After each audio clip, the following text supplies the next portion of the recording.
अस्सलामुअलैकुम। बोल न्यूज़ में मैं हूँ जवाद कमाल और मैं हूँ सनिया मलिक। हेडलाइंस आपने देख ली। बुलेटिन का आगाज़ करेंगे। दहशतगर्द कौम को तकसीम करना चाहते हैं, उनको हर कीमत पर शिकस्त देंगे। सदर ममलिकत आसिफ अली जरदारी की कोयटा में अमन अमान से मुतालिक इजलास में गुफ्तगू बिलावल भुट्टो ने खुसूसी तौर पर शिरकत की। वज़ीर आला बलूचिस्तान ने सदर को ब्रीफिंग दी। सदर ने कहा कि दहशतगर्दी के खिलाफ जंग जीतनी है, इसलिए इंसदाद दहशतगर्दी विंग को जदीद असलहा फराहम करेंगे। बलूचिस्तान में अमन अमान की सूरत हाल, सियासी क़यादत ने कमर कस ली। सदर मुमलिकत का दौरा बलूचिस्तान अमन अमान की सूरत हाल से मुताल्लिक इजलास की सदारत की। बिलावल भुट्टो ने भी इजलास में खुसूसी शिरकत की। वज़ीर आला बलूचिस्तान सरफराज भुगटी ने अमन अमान की सूरत हाल पर ब्रीफिंग दी। सदर जरदारी ने कहा, दहशतगर्द कौम को तकसीम करना चाहते हैं। सूरत हाल वाज़ेह है, रियासत को रहना है, दहशतगर्दी के खिलाफ जंग जीतनी है, इसलिए इंसदाद दहशतगर्दी विंग को जदीद असलहा फराहम करेंगे। बलूचिस्तान में दहशतगर्द अनासिर को हर कीमत पर शिकस्त देंगे। ये सूबा दिल के करीब है, इसकी तरक्की चाहते हैं। सदर मुमलिकत ने बलूचिस्तान की पार्लिमानी पार्टियों के अरकान से भी मुलाकात की। कहा, बलूचिस्तान के लोगों से दिली लगाव और देरीना ताल्लुकात हैं। 18वीं आईनी तरमीम के जरिए बलूचिस्तान समेत सूबों को खुद मुख्तारी दी। बहसीयत पाकिस्तानी हमने कौमी यकजहती से वतन अजीज को आगे लेकर जाना है। वज़ीर आज़म शहबाज शरीफ आला सतह के वफ्द के हमरा सऊदी अरब पहुँच गए। वज़ीर आज़म 19 से 22 मार्च तक सऊदी अरब के सरकारी दौरे पर हैं। वज़ीर आज़म के दौरे सऊदी अरब का मकसद पाकिस्तान और सऊदी अरब के माबैन दो तरफ़ा ताल्लुकात को मजबूत बनाना, इक़्तिसादी ताउन को बढ़ाना और दोनों ममालिक के दरमियान सरमायाकारी को फ़रोग़ देना है। शहबाज शरीफ के हमरा वफ़द में नायब वज़ीर आज़म और वज़ीर ख़ारजा सेनेटर इसहाक़ डार समेत अहम वफ़ाक़ी वज़रा और आला हुकाम शामिल हैं। दौरे के दौरान वज़ीर आज़म की सऊदी वली अहद और वज़ीर आज़म मोहम्मद बिन सलमान आल सऊद से भी मुलाकात मुतवक्के है। मुलाकात में दोनों रहनुमा तिजारत को फ़रोग़ देने, कलीदी शोबों में शराकत दारी को बढ़ाने और वसीतर इक़्तिसादी ताउन को आसान बनाने के तरीक़ों पर तबादला ख़याल करेंगे। तहरीक इंसाफ में इस वक्त कोई लीडरशिप नहीं है, मौजूदा क़यादत की कोई हैसियत नहीं। साबिक़ वफाकी वज़ीर और सीनियर सियासतदान फवाद चौधरी की प्रोग्राम ऐसे नहीं चलेगा में गुफ्तगू। कहा कि असद कैसर और उमर अयूब की तरफ से पार्टी को सिर्फ मायूसी ही मिली है।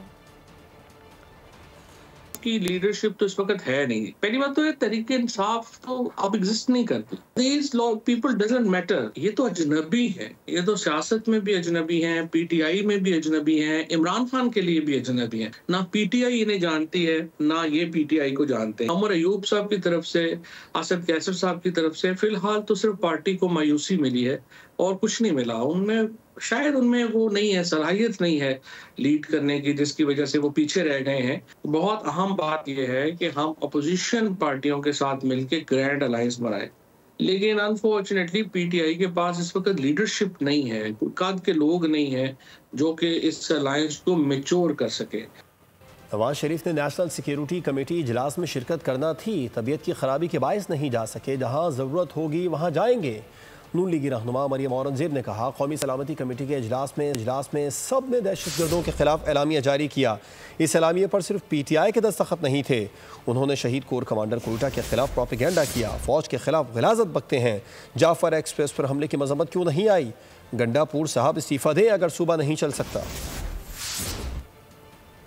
मियाँ साहब ने जाना भी था इस मीटिंग के अंदर, लेकिन वो अपनी तबीयत की वजह से नहीं जा सके और उन्होंने पैगाम भी पहुँचाया कि जहाँ जहाँ मियाँ नवाज शरीफ की ज़रूरत है, तमाम चीज़ों को पसे पुश डाल के वो पाकिस्तान के लिए हाजिर है। तमाम मुल्क की सियासी जमातें, तमाम सियासी मुखालफीन, तमाम अस्करी क़यादत मौजूद थी और पार्लियामेंट के अंदर एक ज़ुबान होकर दहशत गर्दी और दहशत गर्दों के ख़िलाफ़ एक एलानिया आया।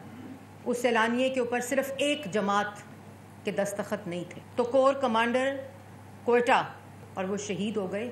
इन्होंने और इनके सोशल मीडिया अकाउंट्स ने, इनकी जमात ने उनके खिलाफ प्रोपेगेंडा शुरू कर, फौज के खिलाफ गलाजत बकते हैं, बयानियां बनाने के लिए इकट्ठे होते हैं।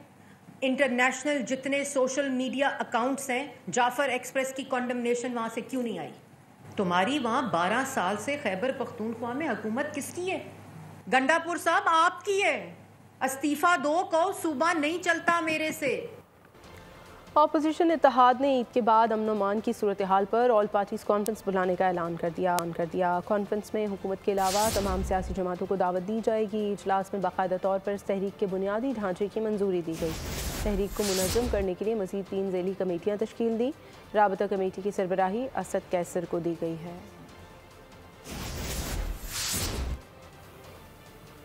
जमीयत उलमा इस्लाम के सीनियर तरीन रहनुमा और साबिक रुकन कौमी असम्बली हाफिज़ हुसैन अहमद इंतकाल कर गए। उनकी उम्र 74 बरस थी। उनकी ज़िंदगी पर नज़र डालते हैं इस रिपोर्ट।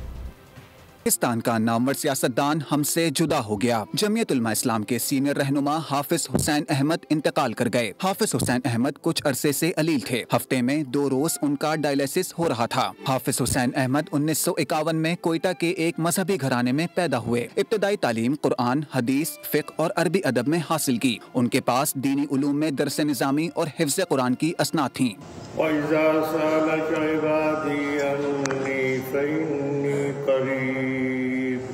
सियासी करियर का आगाज उन्होंने 1973 में बलूचिस्तान की सियासत से किया। कौमी सतह पर जमीयत उलमा इस्लाम में नुमाया किरदार अदा किया। वो 2 मरतबा कौमी असम्बली के रुकन मुंतखब हुए। पहली बार 1988 और दूसरी बार 2002 तक मेंबर कौमी असम्बली रहे। मार्च 1991 से मार्च 1994 तक सेनेट के रुकन भी रहे। हाफिज हुसैन अहमद पाकिस्तान नेशनल अलायंस के अहम रहनुमाओं में शुमार होते थे और उन्होंने मुत्तहदा मजलिस अमल के डिप्टी पार्लिमानी लीडर के तौर पर खिदमात अंजाम दी।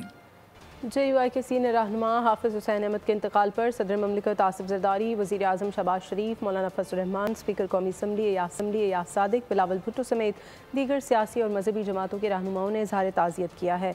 वज़ीर आज़म ने कहा है कि हाफिज हुसैन अहमद एक मुदब्बिर सियासतदान थे। मौलाना फजल रहमान ने कहा कि हाफिज हुसैन अहमद की वफ़ात से हसीन यादों का एक बाब ख़त्म हो गया। जवानी से बुढ़ापे तक एक ही कॉज के लिए एक ही प्लेटफॉर्म से जदोजहद की यादें हमेशा याद रहेंगी। हाफिज साहब मरहूम ज़ीरक, हाजिर जवाब, नुक्तादान, सियासी, नजरियाती और पार्लिमानी रहनुमा थे।